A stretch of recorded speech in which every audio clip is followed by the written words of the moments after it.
अन्नदाता, पग पग पर है संग तुम्हारे अन्नदाता। लहू किसानों का बन के पसीना सींचता है धरती का सीना। मेहनत का तेरी हक दिलवाने, नई तकनीक नई खोज बताने।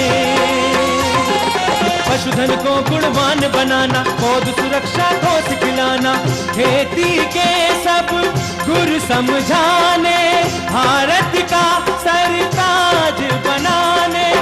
आठों पहर है संग तुम्हारे अन्नदाता, अन्नदाता। नमस्कार, मैं हूं आपके साथ निदा अहमद। आप सभी दर्शकों का अन्नदाता कार्यक्रम में स्वागत करती हूं। हर रोज की तरह कार्यक्रम में लेकर आई हूं खेती बाड़ी से जुड़ी हुई बहुत सी लाभकारी जानकारियां। तो चलिए सबसे पहले देखते हैं क्या है विशेष आज के कार्यक्रम में। कद्दू वर्गीय सब्जियों से अच्छी उपज है तो वैज्ञानिक बुवाई तकनीक। दाने हेतु लगी धनिया की फसल में सिंचाई और पौध संरक्षण उपाय।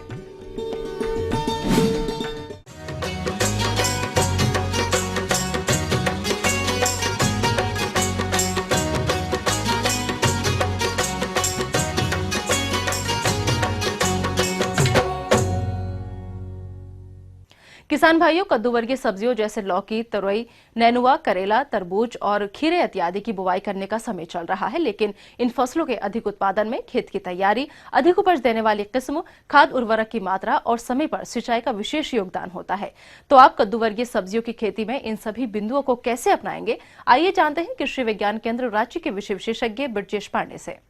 नमस्कार किसान भाइयों, गर्मियों का मौसम आ गया है और लत्तर वर्गीय फसलों की खेती का भी सीजन आ गया है।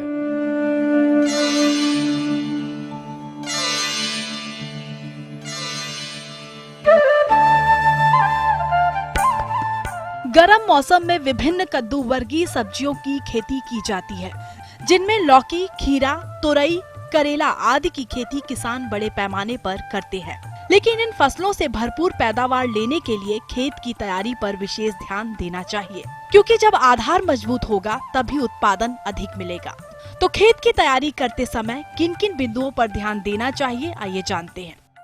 खेत की तैयारी, तो जब भी हम इसकी खेती करने जा रहे हैं तो हमें बीज लगाने से लगभग एक सप्ताह पहले खेत की 2-3 जुताइयाँ करके छोड़ देना होता है।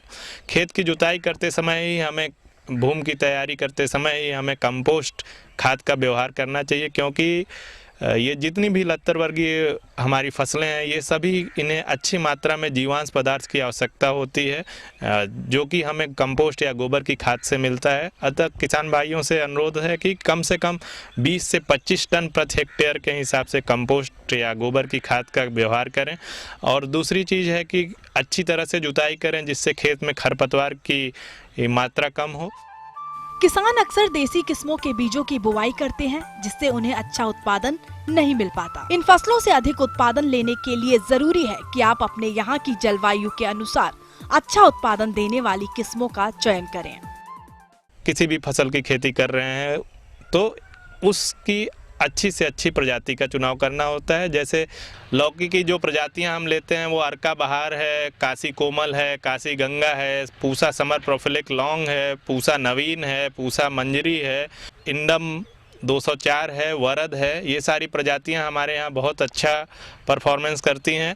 लौकी के अलावा लत्तरदार सब्जियों में करेला की खेती भी बड़े पैमाने पर हमारे यहाँ की जाती है, जिसके लिए करेला की अर्का हरित, काशी हरित, काशी उर्वरक, उर्वशी, कोयम्बटूर लौंग, पूसा विशेष, प्रिया, पाली आदि किस्मों का प्रयोग कर सकते हैं किसान भाई। इसके अतिरिक्त झींगी की, जिसे कि हम तरोई भी बोलते हैं, उसकी स्वर्ण मंजरी, स्वर्ण उपहार, पूसा नसदार, सतपुतिया, इंडम 1 प्रजातियों का उपयोग हमें करना चाहिए। कोहड़ा की भी खेती अच्छी पैमाने पे की जाती है, जिसके लिए अर्का सूर्यमुखी, पूसा विश्वास, अर्का चंदन आदि प्रजातियों का प्रयोग हम कर सकते हैं। इसके अतिरिक्त नेनुआ भी एक लाभदायक फसल है। जिसमें कि हम पूसा चिकनी और बहुत सारी स्थानीय प्रजातियां हैं जिनका प्रयोग करते हैं। भरपूर पैदावार लेने के लिए जरूरी है कि इनकी बुवाई निश्चित दूरी पर की जाए ताकि इन फसलों की बढ़वार अच्छी हो। विभिन्न कद्दू वर्गीय सब्जियों की बुवाई और दूरी अलग अलग होती है, जिनकी तालिका इस प्रकार से है।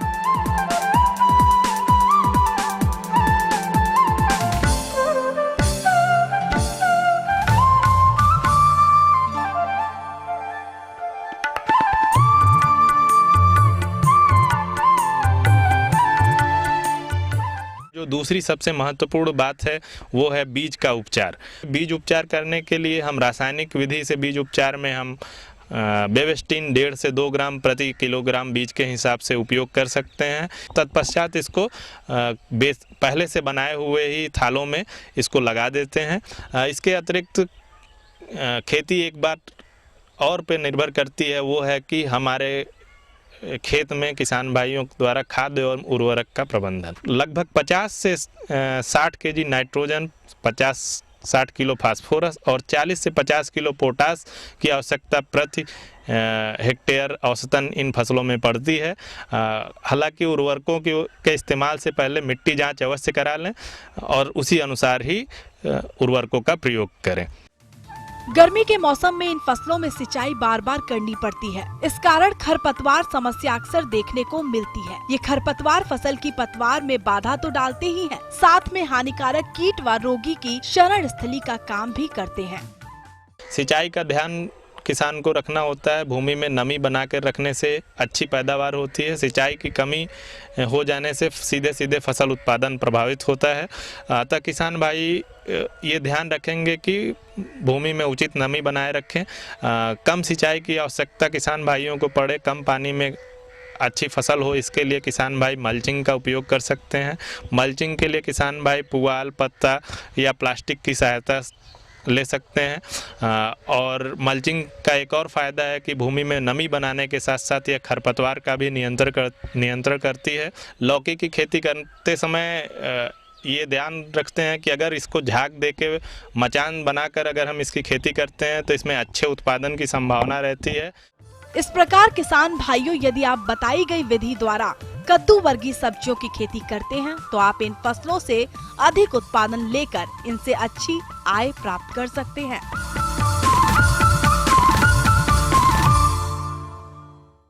तो ये थी कुछ उपयोगी जानकारियां। अब लेते हैं एक छोटा सा ब्रेक, जल्द लौटेंगे और कार्यक्रम में आगे हैं महत्वपूर्ण जानकारियां, तो बने रहिए हमारे साथ।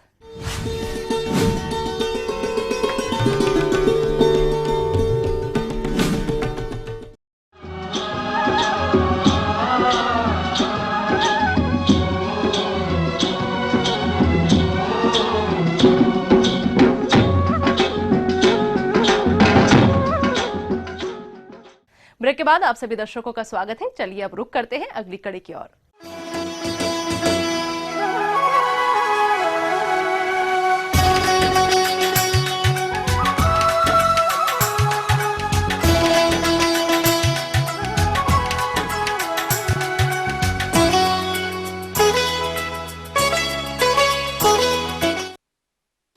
हमारे प्रदेश के जो किसान दाना उत्पादन के लिए धनिये की खेती कर रहे हैं, उनकी फसल में अभी फूल और दाना बन रहा होगा और फसल की इस अवस्था में सिंचाई के उचित प्रबंधन की जरूरत तो होती ही है, साथ ही साथ फसल को हानि पहुंचाने वाले कीट रोगों का नियंत्रण करना भी जरूरी होता है। तो इस समय धनिये की फसल में किए जाने वाले इन्हीं सब कार्यों को कब और कैसे करना है, आइए जानते हैं विषय विशेषज्ञ डॉक्टर विजय अग्रवाल से। किसान भाइयों, मैं आज आपको धनिये की बीज के लिए ली जा रही फसल में सामयिक देखभाल के बारे में जानकारी दूंगा। धनिये की फसल में इस समय जो सबसे महत्वपूर्ण कार्य है वो है कि धनिये की फसल चूंकि इस समय पुष्पन की अवस्था पर है, फल या फल बनने की अवस्था पर है, तो इस समय इसमें नमी की कमी नहीं होनी चाहिए। नमी की पर्याप्त व्यवस्था हमारे खेतों में करना बहुत ही आवश्यक है। इसके बाद दूसरी बात जो आती है, इसमें इस समय एक जो समस्या दिखाई दे रही है खेतों में किसान भाइयों के पास, वो है इसमें इसमें लगने वाले एक कीट, इसमें एक माहू नाम का कीट लगता है जो इसकी फसल को बहुत ज़्यादा नुकसान पहुंचाता है। माहू कीट की आप देखेंगे कि जब खेत का निरीक्षण करते हैं तो पत्तियों के पीछे और पूरे शाखाओं पर ये बैठकर इसका जो रस होता है, ये रस चूसक कीट होता है और ये रस चूसकर पूरे पौधे को सुखा देता है। पूरे पौधे से, फूल से, तने से रस चूस लेता है और रस चूसकर पूरा पौधा जो होता है वो पीला पड़ जाता है। पीला पड़ के पूरा पौधा सूख जाता है। तो इस कीट का नियंत्रण करना बहुत ही आवश्यक है। किसान भाइयों, इस कीट के नियंत्रण के लिए आप ध्यान रखें कि ये एक रस चूसक कीट है, तो इसके लिए विशेष प्रकार के कीटनाशक का प्रयोग करना बहुत ही आवश्यक होता है। तो इसके लिए आप इमिडाक्लोप्रिड नामक दवा का प्रयोग कर सकते हैं। इस दवा की 0.3 मिलीलीटर मात्रा 1 लीटर पानी में मिलाकर, या फिर इसके अलावा आप 5 मिलीलीटर दवा 15 लीटर का जो छिड़काव करने वाला पंप आता है, नैपसेक स्प्रेयर आता है, उसमें मिलाकर आप छिड़काव कर सकते हैं। अभी आपने कीटों के नियंत्रण के बारे में पूरी जानकारी ली। इस फसल में इस समय एक रोग भी देखा जा रहा है जिसे भभूतिया के नाम से जानते हैं, जो मौसम में बदलाव आने पर फसल पर तेजी से फैलता है और फसल को नुकसान पहुंचाता है। अतः इसे आप कैसे पहचानें और कैसे नियंत्रण करें, आइए इस विषय पर जानते हैं। ये रोग एक पाउडर जैसी, आप देखेंगे कि जैसे धनिये की फसल के ऊपर पाउडर जैसा बिखेर दिया गया हो, जो कि एक भभूत जैसा दिखाई देता है। और ये रोग जो होता है भभूतिया रोग कहलाता है। अंग्रेजी में इसे पाउडरी मिल्ड्यू रोग कहते हैं। और ये रोग बड़े व्यापक पैमाने पर धनिये की फसल को नुकसान पहुंचाता है। ये एक फफूंद द्वारा फैलाए जाने वाला रोग होता है। ये रोग के फफूंद जब पत्तियों पर पड़ते हैं तो इससे पत्तियां जो होती हैं वो पत्तियां सूखने लगती हैं और पत्तियां सूखने के कारण इसकी जो पौधे की जो ताकत होती है वो कम हो जाती है और इसमें जो बीज उत्पादन की क्षमता होती है पौधे की वो लगभग नष्ट हो जाती है और इसमें से उत्पादन क्षमता पौधे की खत्म हो जाती है। तो ये फफूंद जनित रोग होता है। तो इसके नियंत्रण के लिए हमें विशेष प्रकार के रसायन का या दवा का प्रयोग करना पड़ता है और इसके लिए जो दवा हमें उपयोग में लानी पड़ती है वो होती है वेटेबल सल्फर, जो होती है घुलनशील सल्फर का हम इसमें प्रयोग कर सकते हैं किसान भाइयों। और इसके लिए इसकी जो मात्रा रहती है 3 ग्राम मात्रा हमको लेनी पड़ती है। 1 लीटर पानी में मिलाकर इसका छिड़काव हम कर सकते हैं। किसान भाइयों, इसका छिड़काव हमें जैसे ही इसके लक्षण हमारी फसल पे दिखाई देते हैं वैसे ही हमको इसका छिड़काव हमें करना आवश्यक होता है। इसके साथ जब आपकी फसल की सही अवस्था है, उस परिपक्व अवस्था पर फसल को काट कर इसकी जो गहाई है वो हाथों के द्वारा इसकी गहाई करके इसको बीज को सही ढंग से साफ सुथरी जगह में भंडारण करें, जिससे आने वाले समय में इसके बीजों का उपयोग हम अच्छी फसल उत्पादन के लिए लेकर अच्छा मुनाफा कमा सकें। धन्यवाद। आगे और भी है कुछ रोचक जानकारियां, पर यहाँ पर रुकेंगे एक और छोटे से ब्रेक के लिए। जल्द हाजिर होते हैं।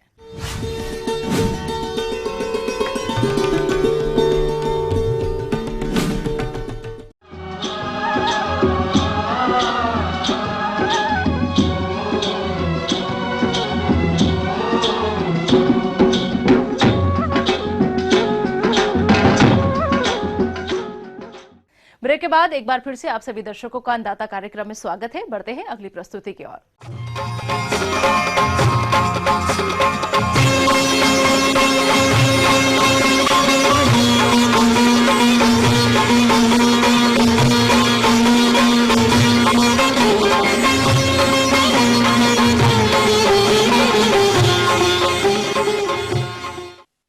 प्रदेश के बहुत से किसान भाई डेयरी व्यवसाय से अच्छा लाभ हासिल कर रहे हैं, लेकिन कभी कभी पशुपालकों की लापरवाही की वजह से इनके दुधारू पशुओं में फिलेरियासिस बीमारी देखने में आती है, जिससे पशु का दुग्ध उत्पादन तो घटता ही है, साथ ही साथ समय से इस रोग का अगर उपचार नहीं कराया गया तो पशु की मौत भी हो जाती है। तो पशुपालक भाई इस बीमारी से अपने दुधारू पशुओं को बचाने के लिए कौन कौन से उपाय अपनाएं, इस विषय पर जानकारी दे रहे हैं पशु वैज्ञानिक डॉक्टर राजीव रंजन।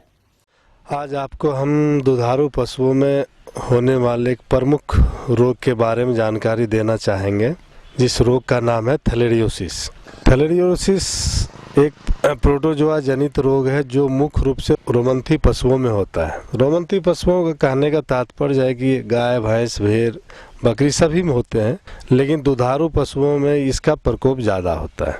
जहाँ तक नस्ल की बात है, देसी नस्ल की पशु में थोड़ी सी इस बीमारी का प्रकोप कम होता है और इस रोग का प्रकोप मुख्य रूप से संकर नस्ल या विदेशी नस्ल के पशुओं में होता है। तो रोग की प्रारंभिक अवस्था कहने का तात्पर्य जैसे किलनी पशुओं में खून चूसने के लिए बाइट करती है, काटती है, तो उस समय जब ये पशु परजीवी लसिका ग्रंथि में प्रवेश करती है तो सूजन हो जाती है। तो जिससे आप देख सकते हैं गले के नीचे सुपरफिशियल लिम्फ नोड जो है उसमें सूजन आ जाती है, वो काफ़ी बड़े आकार की हो जाती है। आप उसे देख सकते हो कि गले के नीचे गांठ ऐसी बन गई, तो आप समझ सकते हो। और शारीरिक तापक्रम काफ़ी अधिक हो जाती है, 104 डिग्री से लेके 160 डिग्री फ़ारेनहाइट तक हो सकती है, मतलब उच्च तापक्रम। उसके बाद पशु खाना पीना थोड़ा कम कर देती है, एनीमिक हो जाएगी, रक्त की कमी हो जाती है। तो इसके लिए पशु चिकित्सक की सलाह से आप निदान कर सकते हैं। इसके लिए बाजार में मेडिसिन भी उपलब्ध है, बहुत सारे नाम से आते हैं, जैसे बुप्रवाक्विन इसका ड्रग ऑफ चॉइस है। हम जिसको 2.5 मिलीग्राम प्रति किलोग्राम शारीरिक भार के हिसाब से अंतः मांसपेशियों में लगाते हैं। तो एक बार ये इंजेक्शन लगती है तो सही हो जाती है। एक और बात मैं बताना चाहूँगा किसान भाई को, इसका रक्षा वैक टी नामक नाम से बाजार में टीका उपलब्ध है। ये किसी भी डॉक्टर से सलाह लेके उनसे व्यवस्था करवा के अपने पशुओं को टीका करवा सकते हैं। पशुपालकों को ये भी जानना बहुत जरूरी है कि ये बीमारी पशुओं में आती कैसे है, क्योंकि किसी भी बीमारी के फैलने का कोई ना कोई कारण होता है, जिसकी जानकारी पशुपालकों को होना चाहिए, जिससे शुरुआत में ही बीमारी को फैलने से रोका जा सके। तो ये बीमारी पशुओं में कैसे फैलती है, आइए जानते हैं। थैलेरियोसिस रोग एक थैलेरिया एनुलाटा नामक परजीवी से दुधारू पशुओं में होता है और पशुओं में इसका संक्रमण मुख्य रूप से चीचरी के काटने से होता है। अगर किसी भी डेयरी फार्म में एक भी पशु संक्रमित है इस रोग से और उस पर चिचरी लगे हुए हैं, तो एक चिचरी जितने भी पशुओं को काटेगी, खून चूसेगी, वो उसको संक्रमित कर देगी। तो चिचरी मुक्त रखने के लिए हम कीटनाशक दवाई का उपयोग करते हैं। साइपरमेथ्रिन है 1 ml प्रति लीटर पानी में घोल बना के हम पशु के शरीर पर लगाते हैं। डेल्टामेथ्रिन है 2 मिलीलीटर प्रति लीटर पानी में मिला घोल बना के पशु को साफ करते हैं, या आप उस पर रगड़ सकते हैं कपड़े भिंगा के। जहाँ पशुशाला है उसको साफ सफाई करना पड़ेगा, चूँकि चिचरी उसी में उत्पन्न होती है।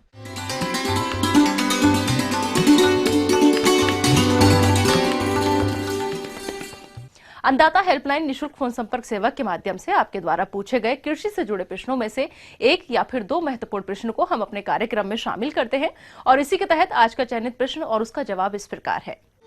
अन्नदाता निशुल्क फोन संपर्क सेवा के माध्यम से पूछे गए प्रश्नों में से आज हमने जिस प्रश्न को कार्यक्रम में शामिल किया है उसे पूछा है मैरवा जिला सिवान के कृषक रामजी यादव ने। यह नींबू के बाग में लगने वाले कीट एवं रोगों के नियंत्रण पर जानकारी चाहते हैं। तो रामजी यादव जी, आपकी जानकारी हेतु प्रस्तुत है कार्यक्रम का यह अंश। नींबू में प्रमुख कीट एवं रोग का प्रबंधन कैसे करें, इस पर अगर किसान भाई ध्यान देंगे तो उनका फसल रोग एवं कीट से सुरक्षित रहेगा। नींबू में नींबू की तितली लगती है, लेमन बटरफ्लाई। यह छोटी उदर वाली बड़ी तितली होती है। इसके पंख पीले धब्बे युक्त सुनहले होते हैं।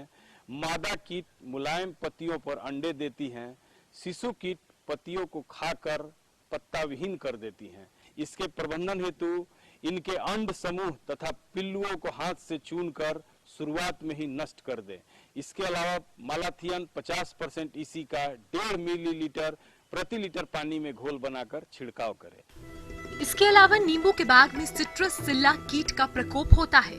ये कीट छोटे छोटे आकार के होते हैं तथा पत्तियों के निचले भाग पर रहते हैं और पुष्प कलिका के अगल बगल अंडे देते हैं। ये कीट पौधों की नई पत्तियों तथा कोमल भागों से रस चूसकर एक विशेष प्रकार का मधु स्रवित करते हैं, जिसके कारण पौधों पर फफूंद फैल जाती है तथा पत्तियां काली पड़कर सूखने लगती हैं।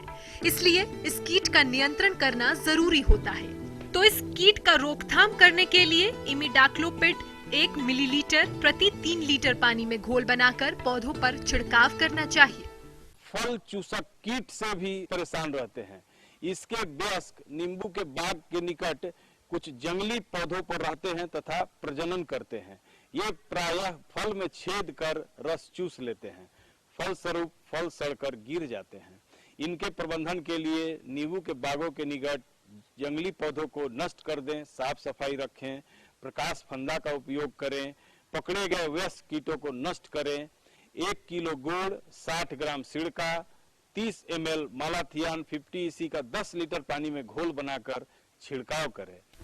नींबू के बाग में कई प्रकार के रोगों का प्रकोप भी देखा जाता है। इन रोगों में से मुख्य रूप से सिट्रस कैंकर रोग देखा जाता है। इस रोग से पौधों की पत्तियों, टहनियों व फलों पर पीले और भूरे रंग के खुरदरे धब्बे दिखाई देते हैं। ये रोग जीवाणु द्वारा नींबू के पौधों में होता है।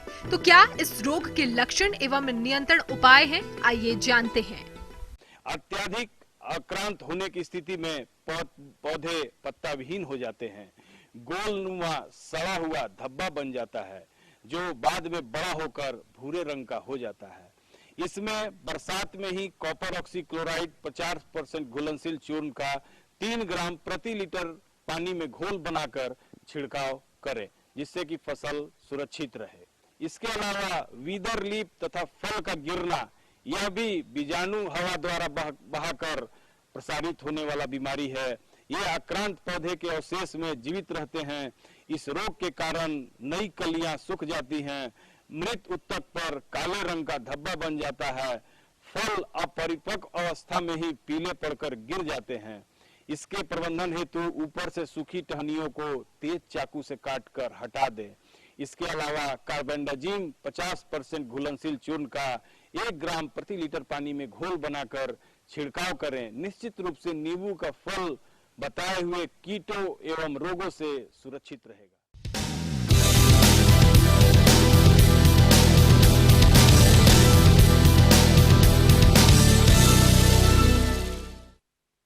राज्य की विभिन्न मंडियों में कृषि उत्पादों के चढ़ते उतरते बाजार भाव की संक्षिप्त जानकारी इस प्रकार है।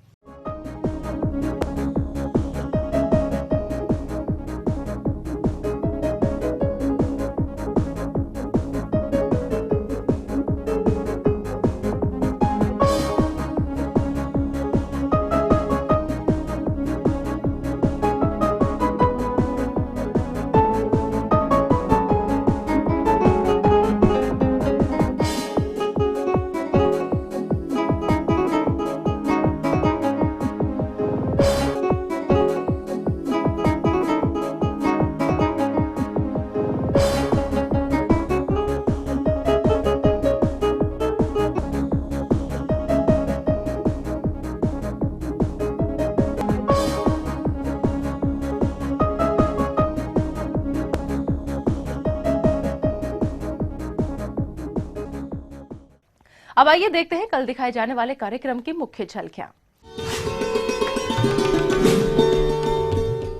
अधिक बाजार भाव के लिए हल्दी की खुदाई और प्रोसेसिंग तकनीक, बटेर पालन करके अधिक आमदनी ले रहे एक किसान से खास मुलाकात। हम ये उम्मीद करते हैं कि आज का कार्यक्रम आप सभी दर्शकों के लिए उपयोगी रहा होगा। किसान भाइयों, अन्नदाता आपकी सेवा के लिए संकल्परत है। कृषि संबंधित समस्या और सुझावों के लिए आप हमें इस पते पर संपर्क कर सकते हैं। प्रोड्यूसर अन्नदाता ETV Bihar, Jharkhand, Ramoji film city, Hyderabad 501512। साथ ही आप हमें ईमेल भी कर सकते हैं। हमारा ईमेल है anndatabihar@etv.co.in।